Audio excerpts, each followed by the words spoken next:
But did you just want to start by telling me now, when was your tenure as mayor? 85 to 93. 85 to 93. Right. So you sort of came in right at the end of a lot of these things. Yeah, one of my campaign platforms, so to speak, was to create a climate of in Statesville that would not permit racial incidents like cross burnings and marches and all that. Because I thought you had to create the climate with the people and let them know what you thought. But that was sort of my premise for running, was one of those platforms. Altruistic it might have been, but it worked. Wonderful. Well, yeah. I mean, obviously, that was something that the people of Statesville really wanted at the time.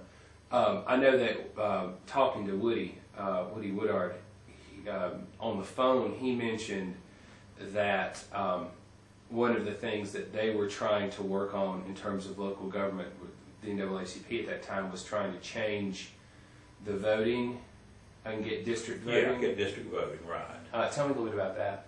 Well, it was, at one time, everybody was elected at large, which meant that the blacks did not have representation, being a minority that they were.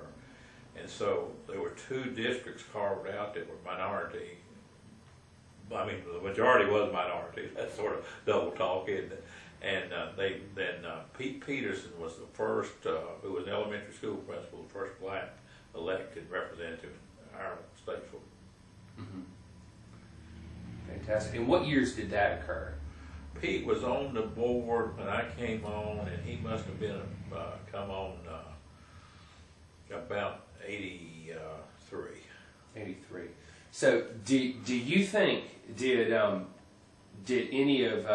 that particular issue, the changing of the zoning, do you think that contributed to any racial tensions? Not really. I think it was quickly accepted as the right thing to do, and people realized that they weren't going to, the states weren't going to fall off the map because of it. Right. And tell me, when did the Mitchell College incident occur? That happened about 85, 86, somewhere around there, because I had not been mayor long when it occurred. And I was also on the Mitchell board at the same time. Right. And so it was just an unfortunate incident that just really clouded the whole situation. And tell me, what was it that started the incident? It was started because it was a snow day, and one of the people on the switchboard used some very graphic language about the minorities, and it was recorded by one of the minorities. And he took it to the president, and the president looked at it and handed it back to him.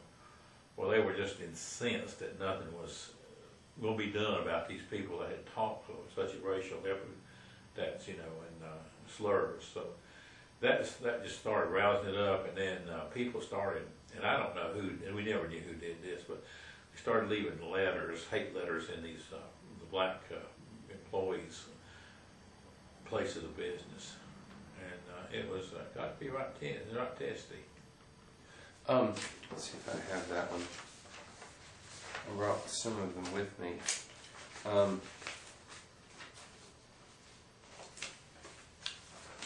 Yeah, there was an article in, it was March 25th, 1985, and it said the U.S. Justice Department actually had an investigation.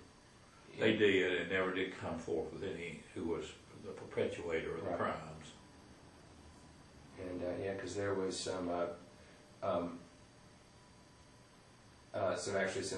racial slurs about Dr. Poindexter, who was. Yeah, he lost credibility with the black community over this completely, and never did regain it. Really?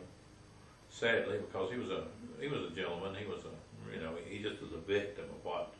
A poor judgment on his part. He should have taken that tape and immediately called those 2 people in and reprimanded them. And I don't think the incident would have ever gotten beyond that if he'd acted real proactive with it. Yeah. Right. It's always better to be proactive than reactive. And about the the earlier events, going back a little ways to the, I know this was before your time as mayor, but do you recall the cross burning incidents? I do, yeah. What do you recall that stands out? Well, I recall how shocked I was that was happening in Statesville, North Carolina. Yeah. The city of progress. Yeah. And I thought that is just really awful to happen in our own hometown, where we are a sort of a sleepy little southern town that was getting along well until things like that started happening. Mm-hmm. And you had said earlier that you didn't think that any of you don't think that any of the people involved were from Iredell County. Primarily, I do not think so. Right. I think those people were outside agitators coming in trying to take advantage of a situation. Right. And do you trying to remember if there's anything else that we mentioned before. Is there anything else that you remember that you would want to add about that stands out about that? Well, one thing was when they applied, after I became mayor, applied for, they want to have a march down Center Street. Mm-hmm. And of course you got You're talking about the Klan. Yeah, well, Right. you got the freedom of assembly. Mm-hmm. And so we said, well, yeah, we got freedom of assembly, but it's not going to be on, we're not going to close Main Street for you, so we'll give you an opportunity to go outside on one of the streets not in the main flow of traffic in town, and that they weren't interested in that, so it just dissipated. And was that the same group? Yeah, I think it was. Right. And what was the name of that group? The Knights for Liberty or something like that. White Knights for Liberty. Yeah. Yeah. And as far as you know, were they? Do you know if they were affiliated with any at-large Klan organizations or any other groups? I really don't know. I assume they probably were, but that could be a false assumption. I don't know. Right. And outside of that small window of time in the 80s, do you recall any other Klan activity in Iredell County after that? I do not.